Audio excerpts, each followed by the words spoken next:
Hello, and welcome to the Dance Physio Podcast, a podcast designed to explore ideas and foster discussion around dancer health and wellness.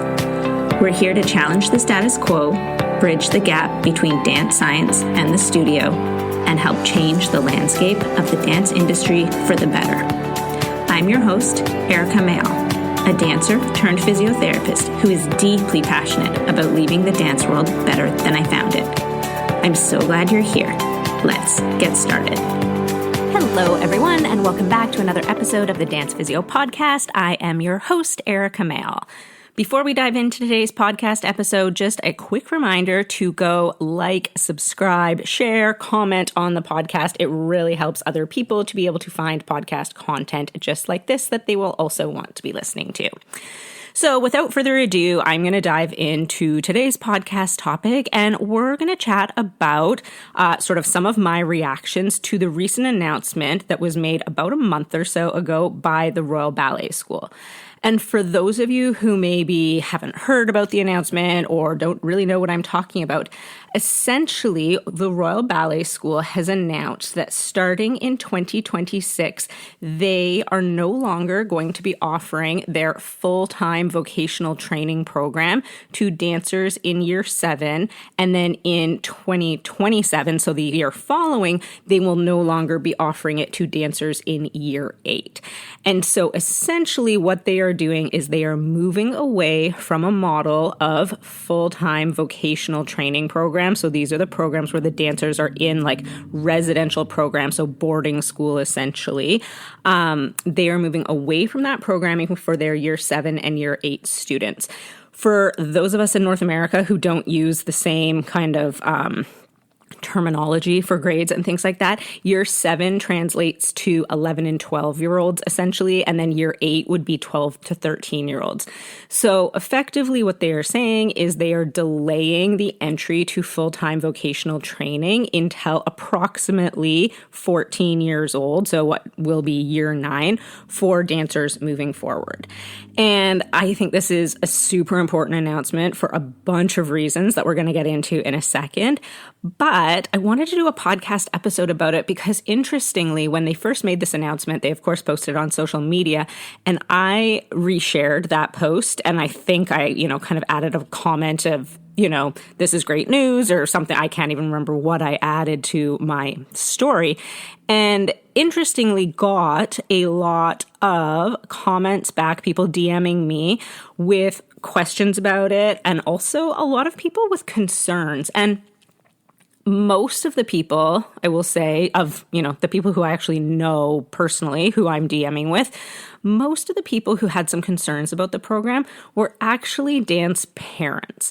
I didn't have a lot of conversations with other healthcare professionals or dance teachers where people were similarly concerned. Lots of those conversations were more positive, or people being, kind of hopeful about this announcement and having more positive reaction to it. And so I wanted to kind of dive into this a little bit, just because after having these conversations in DMs with particularly dance parents, a lot of them were more understanding of what this decision is and potentially kind of maybe recognized what is going to be the value in that decision. So before I start to dive into kind of a little bit of why I think this is really important, I am going to read just like a little bit of what some of this change means, or just from their announcement, because I think it's important to dive into a little bit of the details. So like I said, they have announced that they are delaying full-time vocational training for dancers in year 7 and year 8, and this will kind of roll out in consecutive years. What I will say is they've also announced that they are expanding their associate training programs and also introducing something that they're calling their UK Scholars Program. And for those of us in North America, because I know that the vast majority of my listenership is in North America, this is a little bit of a different model than what we are used to. So essentially, and I will preface this by saying I'm absolutely not an expert in the training models that they have set up in especially the UK, which is what this pertains to, but in other places in the world. But I do know a little bit about it, so I'm going to do my best to give you a little bit of detail, so hopefully you can understand it a little bit more. But if I get any of the details a little bit wrong, please forgive me. I am not an expert in it. But essentially, the way the model currently stands is dancers dance at their home studio wherever they are in the UK. So, little Susie lives in Manchester. Let's say she has her home studio that she goes to, and maybe she takes like ballet and jazz and tap and acro or whatever. So similarly, like community-based studios, which I think a lot of us are familiar with that concept. The Royal Ballet School currently has what they call their junior associate programs. So they have programs that are scattered throughout the country where dancers can come and do some additional training. So little Susie, her home studio, recognizes that maybe she has some potential, or she's just really interested in ballet and she really loves ballet and so wants some extra ballet training. So she applies to one of these associate programs and she participates in that program alongside her home studio. So this is training that is just in addition to her home studio training. The way the programs currently work is dancers would kind of continue to participate in that until they get to year 7, so like 11-ish years old. And they'd have the opportunity then to audition for and potentially be accepted into the full-time vocational training program in London. So they would then go and be in a residential full-time training program at the Royal Ballet School where they would exclusively be training in ballet. So that's the way the programs currently stand. With this new announcement, what they are doing is they are expanding these associate programs. So those are those training centers that are or the programs that are like scattered all over the country.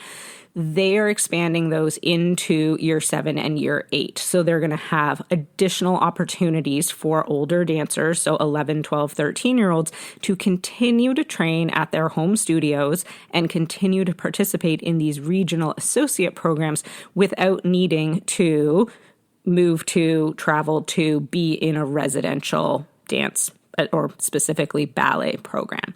They're also introducing what they're calling a UK Scholars Program. I don't know exactly what the details of that are, but my understanding is that will allow the dancers to have some more performance opportunities. So maybe they have opportunities to travel to London periodically throughout the year and perform with other dancers within that program, or potentially maybe even within the company or things like that. I don't know the details of that, but it sounds like they're going to have that program as well for some more opportunities. But essentially what this announcement means is that dancers are going to have a little bit longer to spend at home, at their home studio, potentially still training in a diversity of styles, so especially if they train in multiple genres at their home studio, and will still have the opportunity to participate in these associate programs just for slightly longer than they did previously. So previously, by the time they got to 11 and 12, if they wanted to move into that full-time vocational training program, that started earlier. And so it's just delaying the progression into a full-time vocational program. So I want to read to you just a little bit about some of this announcement and touch on some key points that I think are really, really important. So it starts out by saying, why are we making this change? As one of the world's leading ballet schools, we are committed to consistent and continuous self-evaluation and improvement. And I think this statement is so important because the Royal Ballet School truly is one of the world's leading ballet schools. The Royal Ballet Company is one of the world's leading companies. And I think it's so important that they know and recognize that. And so they really seem to, and I think the leadership in the past few years, I've really seen them take ownership of the fact that they are one of the leading companies and really try and set a standard and set precedent for the rest of the ballet world to potentially follow suit. They know that a lot of other companies and a lot of other training programs are looking to them for best practices in terms of how they're training their dancers and programming they're implementing and things like that. So I think the fact that they lead their state or their kind of announcement or their statement with that, and the, stating that they're committed to consistent and continuous self-evaluation and improvement, I really like that, because I truly do, from the outside at least, see them as a company that is willing to always be looking at their programming and looking at their product even on stage, and be willing to evaluate it and say, hey, this is where we're falling short, or this is where we need to make improvements. I think in the dance world, so often what we see is people make big statements about how, we care about the health and well-being of our dancers, or whatever the statements are, and we don't see it backed up with meaningful change in policies and procedures, or the way they're implementing programming and things like that. And I think the Royal Ballet School, this is such a great example of them, backing up what they're saying with an actual change in their programming. They go on to say, our approach must always consider not just the dancers' potential as aspiring dancers, but their development as healthy young people. And again, I think this is so important to recognize. I'm going to talk a little bit about early specialization in a second, but it's so important to recognize that our dancers are humans first and foremost, and dancers secondary to that. And when we potentially center dance in their life in a really at such an early age, we maybe lose sight of that a little bit, or the dancers lose sight of who they are as a human, and this can have long-term consequences. And so the fact that this is the lens that the Royal Ballet School is looking at this issue with, I think speaks volumes to, how holistically they are trying to approach this issue, or looking at changing their programming. So they, sort of go on to say that they've been engaging and participating in research on early specialization in vocational dance training, and that is intensive single-focus training from a young age. For any of you guys who have been listening to the podcast for any length of time, there's 2 podcast episodes on early specialization in dance. And so those are episodes 48 and 49. It was like a part 1 and part 2 situation, because apparently I had a lot to say about it. So if you're really specifically interested in learning more about early specialization in dance, definitely go have a listen to those 2 podcast episodes. They're actually some of the most popular podcast episodes to date. Like when you look at download stats, those ones were very, very popular. I will link them in the show notes, but again, it's episode 48 and episode 49. The Royal Ballet also released on their website just like another kind of, it's like, I'll call it a blog post. I don't know what they're calling it, a statement or whatever, where they dive into a little bit of the research on early specialization as well. So I will also link that in the show notes, because I think it is worth going and having a read of if you are interested in that. So again, they started to look into the research of this participation in early specialization, which was participating in intensive single-focus training at a young age. And the exact definition of it in the research is below 12 and below, basically. So anybody who is specializing in an activity, so in this case dance, but it could be early sport specialization as well. So they go on to say, the process has led us to conclude that in our specific context, young dancers may benefit from more time to develop before entering full-time vocational training. Students who begin full-time training slightly later, when they are more physically and emotionally prepared, are more likely to thrive long-term, both in training and throughout their professional careers. Evidence shows that later specializers can benefit from increased mental resilience, longer, healthier careers, and higher, more consistent levels of success. And I think that paragraph right there sort of says it all. This is really extensive research that has been done on early specialization that shows overwhelming support for all of those things. And so the fact that they've kind of done a deep dive into the research and really taken that to heart and looked at their own training programs and changed the structure and changed the model in order to better the dancers, I think is really, really important. I also think it's really interesting to note again, I'm kind of scrolling down to the bottom of the statement. I will link this statement, like their actual kind of press release from this change. I'll link that in the show notes too if anyone's curious and wants to go through and read the entire thing. I'm not going to redo the whole thing word for word. But I think just the last thing I want to highlight from this statement is that they also say, importantly, this change will not reduce the number of students we train full-time at the Royal Ballet School. Full-time places that were previously allocated to year 7 and year 8 students will be redistributed across the older year groups, allowing us to continue to offer the same number of training places overall with increased flexibility to support students at the most appropriate stage in their development. And I think this, again, was a concern that at least one parent, or if not a couple of parents, had sort of raised and were saying, well, that just means there's like even less kids that get to go through the Royal Ballet program. But what they're saying here is previously, if they were allocating teachers and resources and, bedrooms and all of that kind of stuff to year 7 and year 8 kids, that's going to be redistributed to those higher level years, which actually is going to increase the number of kids who have an opportunity to train at the Royal Ballet School. So by keeping some of the younger kids at their home studios and allowing them to develop at a slightly slower pace and diversify their training a little bit at a younger age, when we get to year 9, year 10, year 11, like those upper years, there's going to be more spots available. And so overall, again, I think that's a really positive because there are a lot of dancers who, at age 11, at age 12, maybe haven't reached a mature enough level in their dancing that they're going to be recognized at an audition process at that age.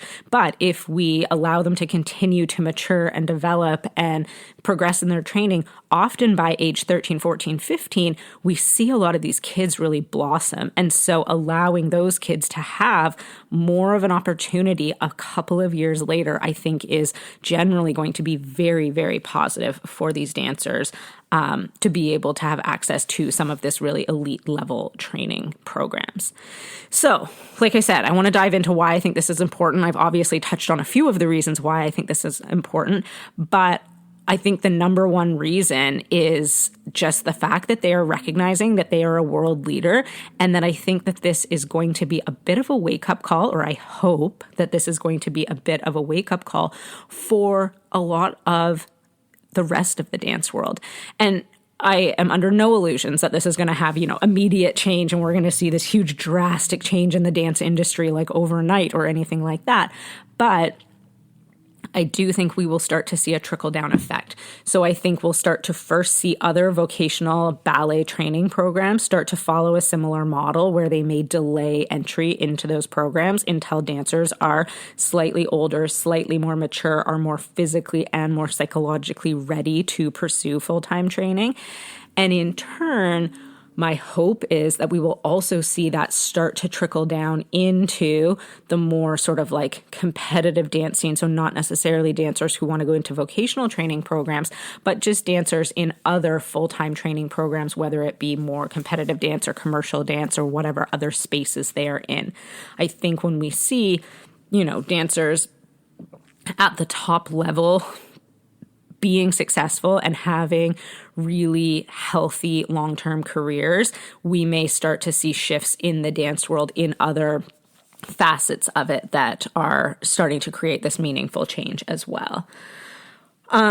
One of the other points that I wanted to touch on is that we know, and again, this is from research and there's huge bodies of research, but later specialization leads to longer careers. And so overall, the trend in the dance world right now, and this is partly due to advances in dance science and things like that. But we're seeing dancers having longer careers. No longer are we seeing dancers who are retiring at age 30 or, even 25 or things like that. Dancers are able to dance much longer into their careers if they want to. So there's a lot less of this need to sort of specialize early. We've seen this in the gymnastics world as well, where it used to be so common for gymnasts to kind of peak or be going to the Olympics at age 13, 14, because there was this idea that they had to maximize their career and fulfill all these career ambitions before they went through a growth spurt or before they, kind of physically matured. And in the most recent Olympics, we had a much, much, much higher average age of the gymnasts, but we were also seeing that these gymnasts who were physically more mature, they were, stronger, they were fully grown adults and not small pubescent children. We were seeing the level that these gymnasts were performing at. And so again, we're seeing that shift where we don't need to have such early specialization when we know that careers can now go into dancers' 30s, 40s, 50s.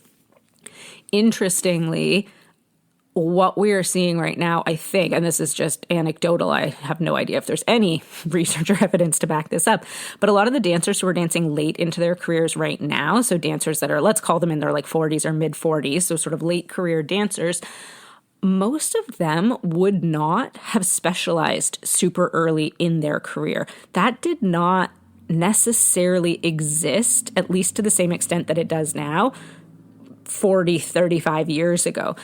This idea of early specialization and really kind of overtraining young children, that's a much more recent concept. And so we haven't seen those dancers or even those athletes, we have not seen them reach their full potential in a professional career yet. The dancers who we are seeing at their later stage of their career are dancers who very likely danced a lot less hours growing up than what young dancers are nowadays.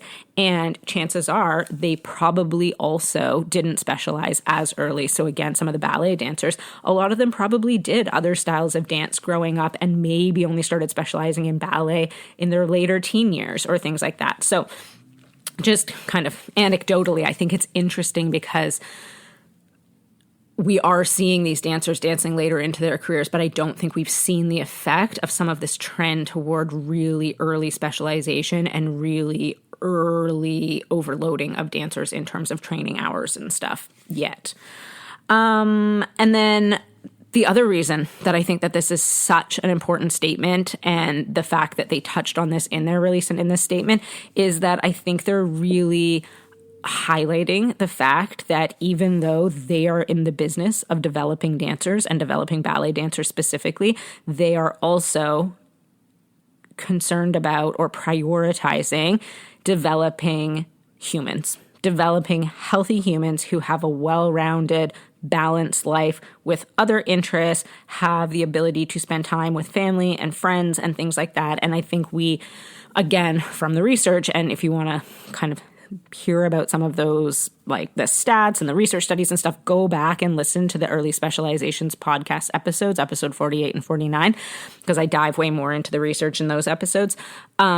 We know that in order to avoid burnout and mental health issues and things like that, we need to be able to have well-rounded human beings. We need to be able to support our dancers as humans first and as dancers second.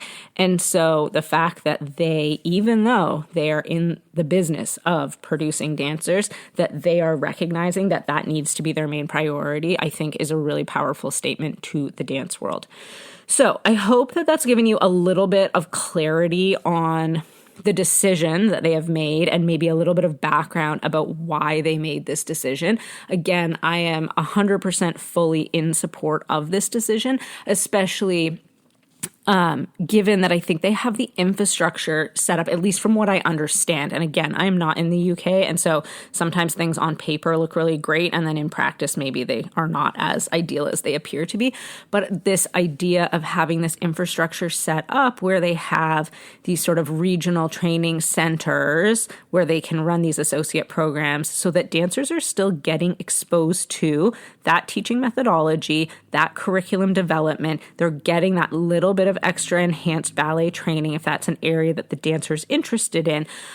Having that be accessible to dancers in regional training centers before they end up having to leave their family and move their home to another area to participate in a full-time training program, I think that that is very, very, very beneficial. And like I said, I recognize that that is not the model in North America currently. We generally don't have that set up, but I think it'll be interesting to see how other vocational training programs potentially follow suit. I realize the countries are bigger. We also, just as an aside and interestingly, in the UK, this model that the Royal Ballet School has set up, I don't know if they modeled it off of sport models, but I do know, so football, or AKA soccer, as we'd call it in North America, the way it is set up in the UK is very, very similar. So kids have their sort of local clubs, their grassroots clubs that they'll kind of play at,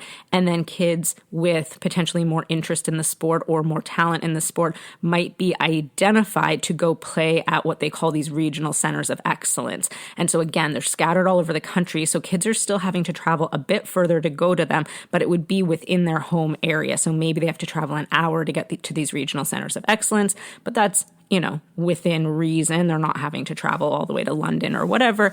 And then again, athletes from those regional centers would potentially be identified for national team opportunities. So whether that's the age groups kind of like coming up through that, like the system. So like playing for England, and in England, they have a centralized facility, I'm going to call it. So it would be like the equivalent of the Royal Ballet School, let's say, but it's called St. George's Park. That doesn't matter. And so they would then have these age groups. So they'd have, an under 14, under 16, under 18, whatever, where they are identifying athletes from those regional centers of excellence to come and do training camps or potentially play tournaments or things like that at the England national team setup. And then they would progress into senior ranks.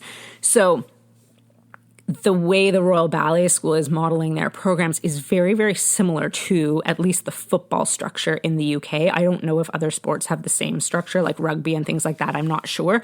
But it is sort of modeled off of that. And that's maybe why they've been able to set up the model the way it is. And again, in North America, we don't tend to have that same idea of regional training centers or centers of excellence or things like that the same way that they do.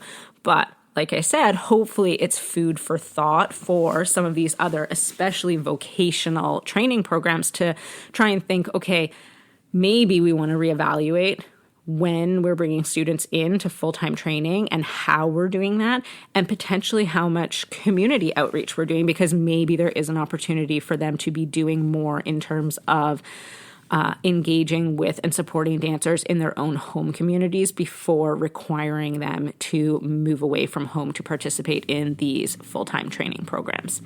So that is what I am going to say on that topic today. Like I said, I just wanted to touch on it because I was having so many conversations with people in my DMs about this decision, and people really maybe not fully understanding the rationale and the background about why they decided to make this kind of decision. I think some people felt like they were sort of taking opportunities away from younger kids.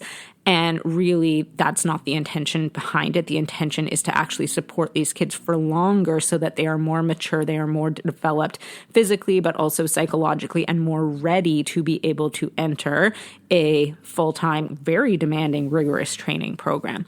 So hopefully that gives you a bit more understanding of it. If you have any thoughts or feelings or opinions or just more questions about it, like I said, I'm certainly not an expert, but I do know a little bit about how these programs run, and I certainly understand the science behind why they decided to make the decisions that they have made. I'll be really interested to see how this kind of rolls out over the next few years as they roll it out in 2026 and 2027. So it'll be really interesting to see. So like I said, questions, comments, if you're interested in having more discussion about it, please feel free to reach out to me. You can send me a DM on Instagram. I am at DancePhysioErika, or send me an email. I always love to chat with and have conversations with people about the podcast. So I'm going to wrap it up there. Thank you so much for listening, and I hope you have a great rest of your day.